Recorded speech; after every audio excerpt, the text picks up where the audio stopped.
This is a podcast of 98FM's Dublin Talks. Remember, catch the show live Monday to Friday at 10 a.m. 98FM's Dublin Talks with Adrian Kennedy. 98FM. Melanie, how are you? Hi, Jeremy. How are you? Now, what do you want to say about this? No, just I turned on the radio there I was listening to. It was only actually last night. I came into the kitchen to get my own cigarettes and I couldn't find them. And I have 5 children, and my 12-year-old son, before Christmas, got very upset.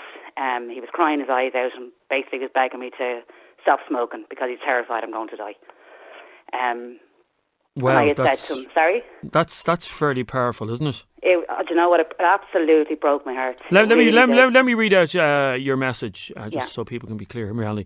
My 12-year-old, and this is your 12-year-old now, Melanie. My 12-year-old hid my cigarettes only last night. He's begging for me to stop and told me he will give me his birthday money to buy a vape or cigarette instead of getting himself a phone. He cried his eyes out before Christmas because he's terrified I'll die. It breaks my heart. I want nothing more than to quit for his sake.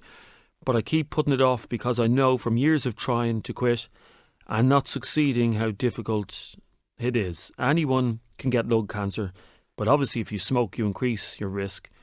Smoking also increases the risk of cervical cancer, which of course it does. So your own 12-year-old Melanie is so terrified of losing his mother to cancer that he offered to give you his birthday money in order to buy you vapes. He did. It was his birthday there on the 10th of January. And, you know, at Christmas he had got whatever he wanted and his brother got a phone. So he decided if he got enough money for his birthday that he would get himself a phone. He has enough money anyway. So last night he just said, Mum, can I give him my birthday money to buy one of those? A couple of friends of mine had stopped using the vapor cigarettes. He sees this. So he's kind of in his head and saying, why can't you do the same? I'll give him my birthday money, and because I was kind of saying, you know, if I'm going to get one of those. I'm not even speaking about the vapors and all that. I'm not even 100% with those. I don't think they've been around long enough that we know exactly how safe and I'm not saying they're dangerous or safe, but there's been a lot of cases of those vapes going off in people's pockets and burning people's faces. I actually do agree with you. I agree, but in his head, you see, because in his head he's thinking that's better than smoking. Well, it is. I would imagine he just it is. I'd rather you smoke the vapor than smoke the cigarette. It's the lesser of two evils. Exactly. But how can you look your 12-year-old, who you love dearly, and I don't doubt that you love him dearly, how can you look him in the eye and tell him that you're going to continue to smoke? Well, you see, like my husband is a non-smoker. We're married now 14 years, and we were only talking about it last night. And I was saying to my son, you know, because to be honest with you, I would love nothing more than to stop smoking. I really, really would. And I have tried over the years. My husband at this stage is saying it's never going to happen. You know, you said it so many times. And I actually said to him last night, if I'm going to do it for anybody, I'll do it for him, for my son. I mean, I can't think of a better reason to do it. Absolutely. No, I totally agree. But this is what I was trying to convey in the message. I now, in my own head, I'm kind of saying, right, you know, I know if anybody is going to, like as I said, I do have 5 children, and none of my children like me smoking, but he's the only one that's kind of gone to this extreme, you know. If I'm going to do it for anybody, it will be for him and for the other kids. I mean, the thoughts of my own children smoking. My eldest son did actually start smoking when he was 15. Which I hate, and he hated cigarettes as well when he was younger.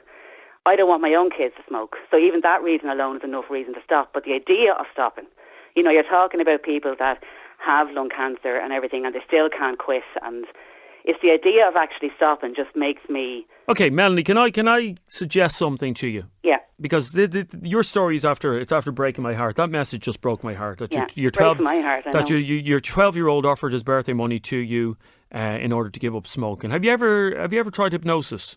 I haven't, no. Okay. A friend of mine is a very well-known hypnotist in Ireland, yep. Yeah. And he has stopped many, many people from smoking. Okay. I don't necessarily believe in all this sort of stuff, but he has got results. So what I'm going to do after the show, I'm going to contact him, yeah? Okay. And maybe get the two of you on the show tomorrow to talk about ways, because I really want you to stop. I feel myself, Agent, or Jeremy, sorry, to be honest. You what, sorry? I really do want to stop. I know That's you the do. I thing, can hear it in you. I can hear it in you. You want to stop. If anything, you want to see your son growing up. You want to be there when your son gets married. Yeah, absolutely. Yeah. And I'm not going to lie to you. I don't understand how hard it is for you to give up because I haven't got a clue. But what I will do is, I promise you, tomorrow, Melanie, I will get on to my hypnotist friend, and I'm going to tell him about your story, and I'm going to see what he can do for you. And we get you both back on the show tomorrow. Is that okay? That'd be great, Jeremy. Because I want something positive to come from this, and I don't want you to let your son down. Because this is something that's going on in his mind, Melanie, and nobody wants to lose their mother at a young age. Now, I'm not saying that you are. I mean, there's people who smoke and live to be 90. I'm not saying you're going to die in the next 5 years if you keep smoking, but I think it'd be in everybody's interest that you do give them up. So leave it with me, Melanie, and I'll get our team working on that straight after the show, okay? That's great, Jeremy. Thanks very much. Thanks very much. 98FM. This is 98FM's Dublin Talks with Adrian Kennedy. Weekdays from 10 a.m. on 98FM.